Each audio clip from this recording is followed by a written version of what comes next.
بزرگان محترم، برادران اسلام، رمضان المبارک کا یہ آخری جمعہ اور اس جمعے کو جمعۃ الوداع کا عنوان دے دیا گیا ہے۔ وداع کہتے ہیں رخصت ہونے والا، اور ہمارے عام فہم میں اور عام زبان میں، عام بول چال میں رمضان المبارک کے آخری جمعے کو جمعۃ الوداع کی حیثیت سے اور جمعۃ الوداع کے نام سے بلایا جاتا ہے یا کہا جاتا ہے۔ ابتدائی طور پر عرض کروں گا کہ ایک تو رمضان المبارک کے آخری جمعے کے حوالے سے، یعنی جمعۃ الوداع کے حوالے سے کچھ غلط فہمیاں بھی ہیں، اور کچھ ایک دو باتیں اور عرض کرنی ہیں۔ رمضان المبارک کے جس طرح دوسرے جمعے ہیں، پہلا، دوسرا، تیسرا، عام طور پر ایک ماہ میں 4 اور کبھی کبھار 5 جمعے ہو جاتے ہیں،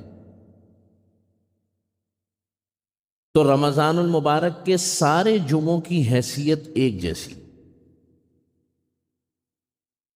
اس میں کوئی یہ فرق نہیں ہے کہ پہلا جمعہ کم افضل ہے، دوسرا اس سے زیادہ افضل، تیسرا اور آخری جمعہ سب سے زیادہ افضل ہے۔ ایسا نہیں ہے، بلکہ سیدھی سی بات ہے کہ رمضان المبارک سید الشہور ہے، کہ رمضان المبارک مہینوں کا بادشاہ ہے، مہینوں کا سردار ہے، اور جمعۃ المبارک سید الایام ہے، اور جمعہ جو ہے وہ دنوں کا بادشاہ ہے۔ البتہ رمضان المبارک کے جمعے کو کسی قدر فضیلت اس لیے حاصل ہے کہ یہ ایک تو رمضان میں ہے، اور خود جمعے کا دن جو ہے فضیلت والا دن ہے، تو ان دو فضیلتوں کو جب جمع ہو جائیں تو فضیلت بڑھ جاتی ہے۔ لیکن ایسا نہیں ہے کہ رمضان المبارک کا آخری جمعہ جو ہے وہ دیگر رمضان کے جمعوں کے مقابلے میں بہت زیادہ فضیلت سے بڑھتر ہو چکا ہے۔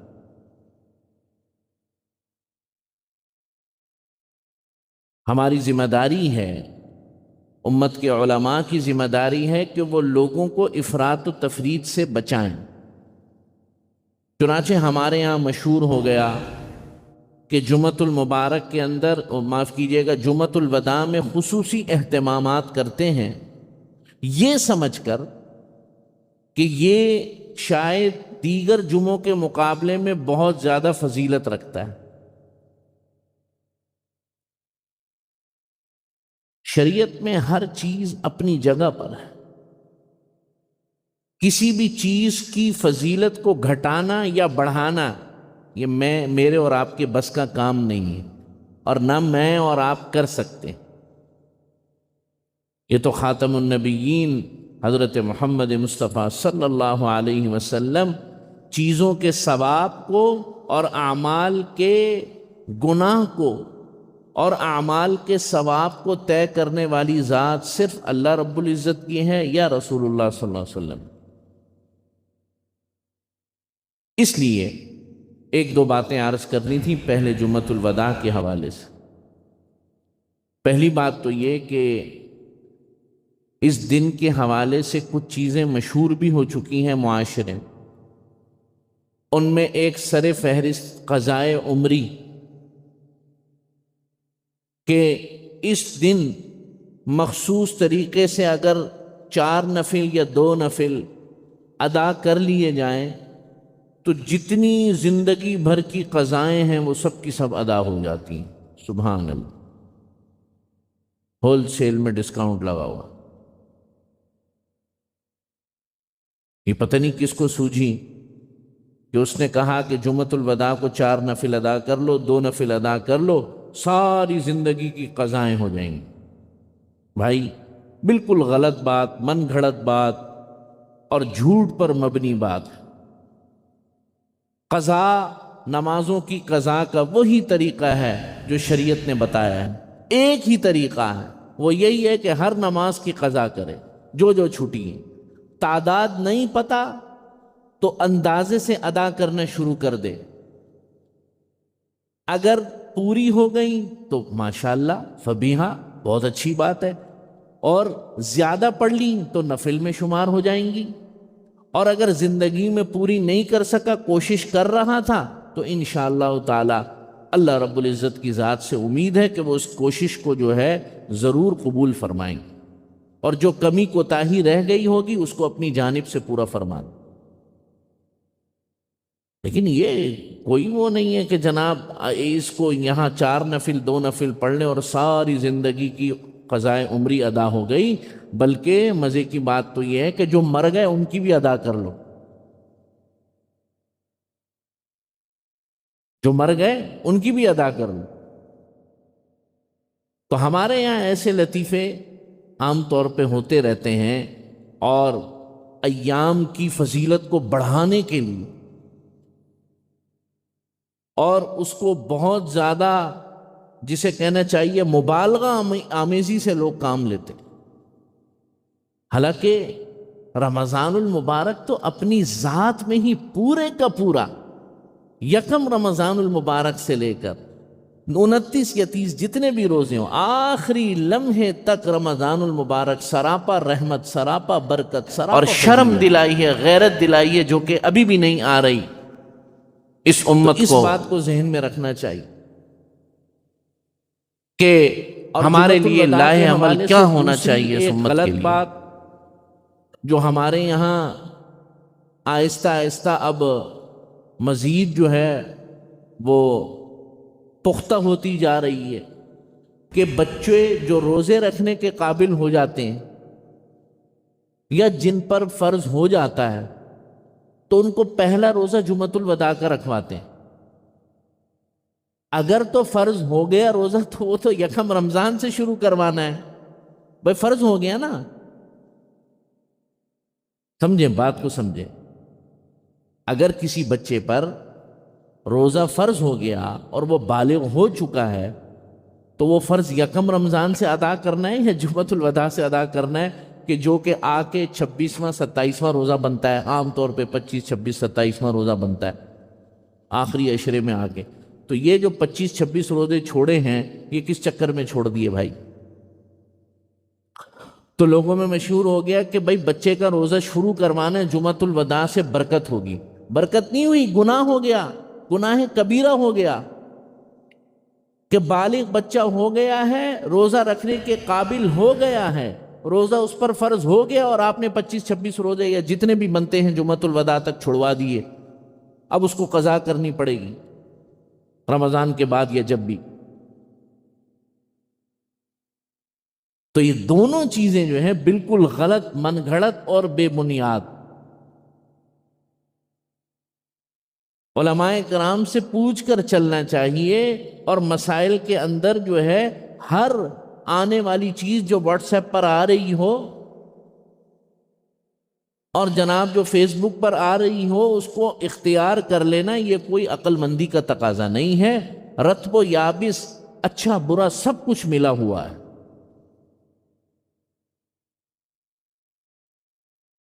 اس لیے بہت ضروری ہے یہ بات کہ آج کے فتنے کے دور میں مسائل کے حوالے سے، خاص طور پر، ویسے تو ہر چیز میں، لیکن دینی مسائل کے حوالے سے مستند علماء کرام سے رجوع کرنا چاہیے، اور یہ روش سرچ کرنے کی اور گوگل کرنے کی مسائل میں نہیں ہونی چاہیے۔ یا آپ اپنے دنیاوی امور میں کر سکتے ہیں، دنیاوی امور میں آپ کر سکتے ہیں۔ اس لیے یہ 2 باتیں ذہن میں رہیں۔ نمبر 1، جمعۃ الوداع جو آخری جمعہ ہے رمضان المبارک کا، وہ دیگر جمعوں کی طرح ہی ہے، پہلے دوسرے تیسرے کی طرح۔ کوئی ایسی فضیلت اس کی کہ اس میں فضیلت اس کے بہت زیادہ بڑھ گئی ہے، جمعے کی فضیلت اس دن قائم ہے، رمضان المبارک کی فضیلت قائم ہے، یہ دونوں فضیلتیں قائم ہونے کے ساتھ ہمارے لیے کافی۔ اور دوسری بات روزہ رکھوانے کے سلسلے میں نے عرض کی۔ اگلی بات یہ کہ یہ آخری جمعہ در حقیقت ایک نشانی ہوتی ہے کہ اب رمضان المبارک رخصت ہو رہا ہے۔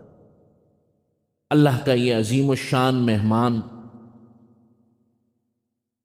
جو کہ ہمارے ساتھ آیا، ہمارے پاس آیا، اور ہم اس مہینے میں اللہ کے مہمان ہوئے، یہ اب رخصت ہونے والا ہے۔ اس کی آخری ساعتیں اور اس کی آخری لمحات کہہ لو یا آخری ایام کہہ لو، دن کہہ لو، جو بھی کہہ لو، اب باقی ہیں۔ ابھی بھی وقت ہے، اللہ سے مانگنے کے دروازے ابھی بھی کھلے ہوئے ہیں، اور رحمتوں کی کھڑکیاں ابھی بھی کھلی ہوئی ہیں، برکتوں کی ہوائیں ابھی بھی چل رہی ہیں، لیکن آخری موقع ہے، 2 4 5 دن رہ گئے، تو اس کا خوب فائدہ اٹھانا چاہیے۔ اور فائدہ اٹھانے کا سب سے بہترین طریقہ وہ یہ ہے کہ آدمی اپنے آپ کو دنیاوی امور سے آخری عشرے میں بالکل الگ تھلگ کر لے۔ ایک تو رمضان میں ویسے ہی کاموں کو کم کر لے، اور جو کام تھوڑے بہت ہے بھی وہ آخری عشرے میں ان سے کیا ہو جائے، جتنا ہو سکے دور ہو جائے۔ نبی کریم صلی اللہ علیہ وسلم کے بارے میں آتا ہے کہ ویسے تو حضور پورا رمضان المبارک خوب محنت فرماتے تھے، لیکن جب آخری عشرہ آتا تو آپ اپنا ازار بند کس لیتے۔ کیا مطلب؟ مطلب یہ نہیں کہ آپ صلی اللہ علیہ وسلم ازار بند کو ظاہری طور پر کس لیتے، نہیں، اس سے مراد یہ ہے کہ جیسے ہم کہتے ہیں نا بھائی بیلٹ باندھ لو، کبھی کبھار کہتے ہیں نا بھائی تیاری پکڑ لو، اب تھوڑا لمبا محنت کا کام، یعنی حضور آخری عشرے میں اپنی محنت کو اور زیادہ بڑھا دیتے، یہ مطلب شد مئزرہ ہوں، آپ صلی اللہ علیہ وسلم خوب تیاری فرما لیتے اور اس آخری عشرے کو بھرپور طریقے سے استعمال کرنے کی کوشش فرماتے۔ اس کا ایک طریقہ تو اعتکاف والا ہے، اور ظاہر ہے اب اعتکاف میں تو لوگ بیٹھ چکے ہیں، لیکن جو لوگ اعتکاف میں، اکثر لوگ تو اعتکاف میں نہیں بیٹھتے، اعتکاف میں تو گنے چنے لوگ بیٹھتے ہیں، اور ممکن بھی نہیں ہے کہ سارے مسلمان اعتکاف میں بیٹھیں۔ تو ان کے لیے کہ جو نہیں بیٹھے اور ان آخری دنوں کو کیسے قیمتی بنا لیں، تو جو 2 4 باتیں عرض کرنی۔ پہلی بات تو یہ کہ مسجد میں زیادہ سے زیادہ وقت گزارنے کی کوشش کریں، اور مسجد میں جب آئیں تو نفلی اعتکاف کی نیت کر لیں۔ نفلی اعتکاف کی نیت کوئی لمبا چوڑا کام نہیں ہے، بس اردو میں کہہ لیں، عربی میں تو کہتے ہیں نویت الاعتکاف ما دمت فی ھذا المسجد، کہ جب تک میں مسجد میں ہوں میں اعتکاف کی نیت کرتا ہوں۔ اردو میں کہہ لو یا اللہ جب تک ہوں اعتکاف کی نیت ہے، نفلی اعتکاف۔ مسجد کے اندر زیادہ وقت گزارنے کی کوشش وہ ہر انسان اپنے اوقات کو خود جانتا ہے۔ بہترین تو یہ ہے کہ عصر کی نماز میں آئے اور کھجور اور پانی اپنے ساتھ لے آئے، اور مغرب تک یہاں قیام کرے، مغرب میں اپنے افطار کھول کر گھر بے شک چلا جائے، اور افطاری جو بھی کھانا پینا کرنا ہے کر لے، روزہ یہاں مسجد میں کھول لے۔ اس پورے وقت کو مغرب سے لے کر، عصر سے لے کر مغرب تک کے وقت کو قیمتی بنا لے۔ کوئی بات نہیں، آخری کچھ 3 4 5 دن میں پکوڑے سموسے نہیں ہوں گے تو کوئی مسئلہ نہیں ہے، گھر جا کے کر لینا، منع نہیں کر رہا میں صرف یہ کہہ رہا ہوں کہ کھجور پانی مسجد میں لے آئیں، یہیں کر کے روزہ کھول کے یہیں بیٹھ جائیں مغرب کی نماز تک، دعاؤں میں مشغول ہو جائیں، عبادت میں، تلاوت میں، ذکر میں مشغول ہو جائیں، گھر جا کے کر لیں۔ نفلی اعتکاف ہے نا، نکل سکتے ہیں۔ بلکہ صحابہ کا معمول تو یہ تھا کہ صحابہ عام دنوں میں بھی، رمضان کی بات نہیں ہو رہی، عام دنوں میں بھی مسجد میں تشریف لاتے، اگر کچھ دیر رکنا ہوتا تو اعتکاف کی نیت کر لیتے۔ اور اس میں تھوڑا سا فائدہ یہ ہو جاتا ہے کہ جب اعتکاف، نفلی اعتکاف کی بندہ نیت کر لیتا ہے تو 2-3 امور ایسے ہیں جو اس کے لیے جائز ہو جاتے ہیں۔ مثلا 2-3 گھنٹے اگر گزارنا چاہ رہا ہے مسجد میں تو بسا اوقات بندہ تھک جاتا ہے تو تھوڑی سی کمر سیدھی کر سکتا ہے، تو اعتکاف والا اگر لیٹنا چاہے تو وہ لیٹ سکتا ہے مسجد میں۔ رات کے اگر اوقات ہیں، بھوک لگی ہوئی ہے، گھر سے کھانا منگوا لیا تو کھانا کھا سکتا ہے۔ تو یہ 2-3 فائدے اس کو حاصل ہو جائیں گے۔ عام طور پر مسجد میں کھانا بغیر اعتکاف کی نیت کے عام طور پر گو کہ حرام تو نہیں ہے لیکن مناسب بھی نہیں ہے۔ اور سونے کی جگہ بنا لینا مسجد کو بغیر اعتکاف، کوئی معتکف نہ ہو تو اس کے لیے بھی مناسب نہیں۔ لیکن اگر نفلی اعتکاف کر لے گا تو یہ 2 فائدے بھی اس کو حاصل ہو جائیں گے۔ پہلا یہ کہ اگر لمبے وقت کے لیے موجود ہے تو تھوڑی سی اپنی کمر سیدھی کر سکتا ہے۔ آج کل بیٹھنے کے لیے بڑی اچھی کرسیاں آ گئی ہیں تو آدمی بیٹھ سکتا ہے، اور اپنا جو ہے کچھ کھانا پینا اگر رات کے اوقات ہوں، شام کے اوقات، کیونکہ دن میں تو روزہ ہوتا ہے تو کچھ کھا پی بھی سکتا ہے، اپنے آپ کو فریش کر سکتا ہے۔ تو جو لوگ اعتکاف میں نہیں بیٹھے، سنت اعتکاف میں، وہ بھی آخری دنوں میں کوشش کریں کہ اوقات کو زیادہ مسجد میں گزاریں۔ اپنی برکات، اپنی رحمتیں ہوتی ہیں اللہ کے گھر کی، اپنے انوارات ہوتے ہیں۔ جو گھر کی خواتین ہیں ان کو بھی تھوڑا سا ریلیکس کریں اور ان کو بھی کہیں کہ آپ بھی بیٹھو، لمبے اوقات کے لیے بیٹھو، رات کو بیٹھو، دن میں بیٹھو، جو اچھا موقع ملے، جو مناسب موقع ملے اس میں بیٹھو۔ تو یہ کام پہلا کہ آخری دنوں کو کیسے قیمتی بنایا جا سکتا ہے۔ اور آخری بات یہ کہ جو میں نے آیت تلاوت کی، وَلِتُكْمِلُوا الْعِدَّةَ وَلِتُكَبِّرُوا اللَّهَ عَلَى مَا هَدَاكُمْ وَلَعَلَّكُمْ تَشْكُرُونَ، اللہ فرماتے ہیں کہ تاکہ تم اپنی مدت کو، یعنی کہ اپنی گنتی کو پورا کر لو، یعنی روزہ رکھنے کے بعد، یعنی جب رمضان المبارک شروع ہو جائے تو اپنے روزے پورے کر لو۔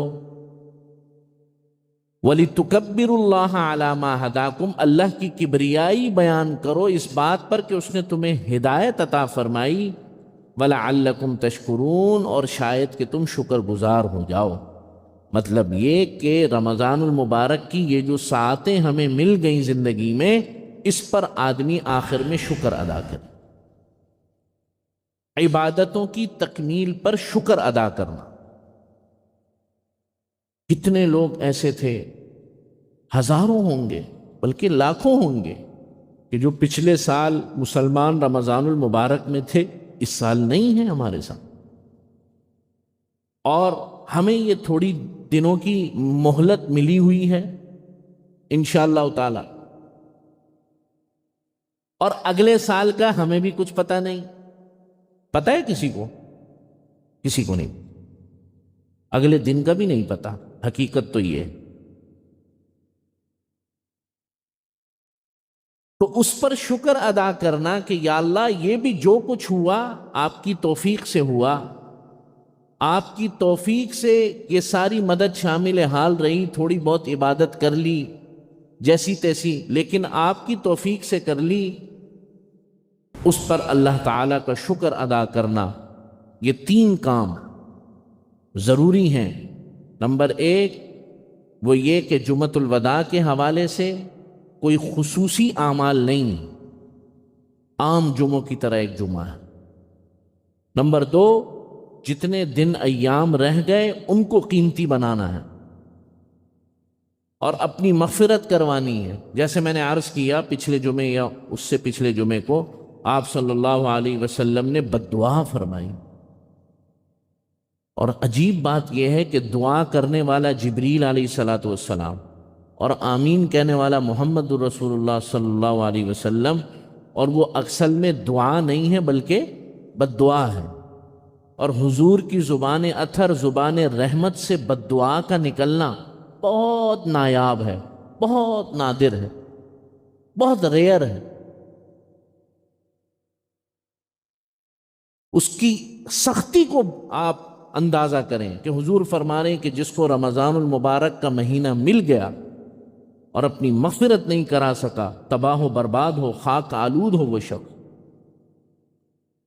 ایسا ہی ہے بالکل جیسے ایک شخص پیاس پیاس پیاس پیاس کر رہا ہو اور سامنے سے خوبصورت شیریں میٹھی ٹھنڈی نہر اس کے آگے سے گزر رہی ہو، تو اگلا بولے گا بڑا پاگل آدمی، بے وقوف آدمی، تو پیاس پیاس کر رہا ہے، سامنے یہ نہر سے پانی پی لے۔ تو یہ بالکل ایسا ہی ہے کہ اللہ کی رحمتوں کا سمندر موجزن ہے اس وقت، اور پھر بھی کوئی اپنی مغفرت نہ کرا سکے، پھر بھی اپنے کوئی گناہوں کو نہ دھلوا سکے، پھر بھی کوئی اپنی بگڑی نہ بنا سکے، پھر بھی کوئی اللہ سے تعلق کو قائم نہ کر سکے، پھر بھی کوئی اللہ کی برکتیں اور رحمتوں کو اپنے دامن میں نہ سمیٹ سکے، تو واقعتاً بڑی ہی محرومی کی بات ہے۔ اللہ تعالی ہم سب کو اس محرومی سے بچا لے، اور اللہ تعالیٰ نبی کریم صلی اللہ علیہ وسلم کی اس بد دعا کا مصداق ہونے سے ہمیں بچا لے۔ اور آخری بات میں نے یہ عرض کی، بلکہ دوسری بات وہ یہ کہ جو حضرات اعتکاف میں نہیں بیٹھے، آخری دنوں کو قیمتی بنانے کے لیے کوشش کریں مسجدوں میں، اپنے محلے کی مسجد جو آپ کے قریب پڑتی، زیادہ وقت گزاریں، اعتکاف کی نیت سے، نفلی اعتکاف کی نیت سے شامل ہو جائیں۔ اچھا ایک مسئلہ اور بھی عرض کر دوں، اب اعتکاف، نفلی اعتکاف کے لیے ساتھی آتے ہیں، ہر مسجد کی اپنی کیپیسٹی ہوتی ہے، تو ان کو حجرہ بھی چاہیے۔ بھئی نفلی اعتکاف اگر کوئی 2 3 4 5 دن کے لیے تو رہ رہا ہو، آ رہا ہو، تو پھر اس کے لیے تھوڑا انتظام ہو جائے، لیکن 3 4 گھنٹوں کے لیے، دن کے لیے کوئی آ رہا ہو تو اس کے لیے تکلیف کا باعث بنتی ہے مسجد انتظامیہ کے لیے۔ یہ میں ایک جنرل بات کر رہا ہوں، اس کا بھی خیال رکھنا چاہیے۔ اور آخری بات یہ عرض کی کہ جو تھوڑا بہت اعمال کی توفیق ملی اس پر اللہ کا شکر ادا کرنا چاہیے۔ وآخر دعوانا ان الحمد للہ رب العالمین۔ نماز عید الفطر انشاءاللہ تعالی مسجد عبدالعزیز میں ہمارے یہاں 6:45 بجے ادا ہوگی۔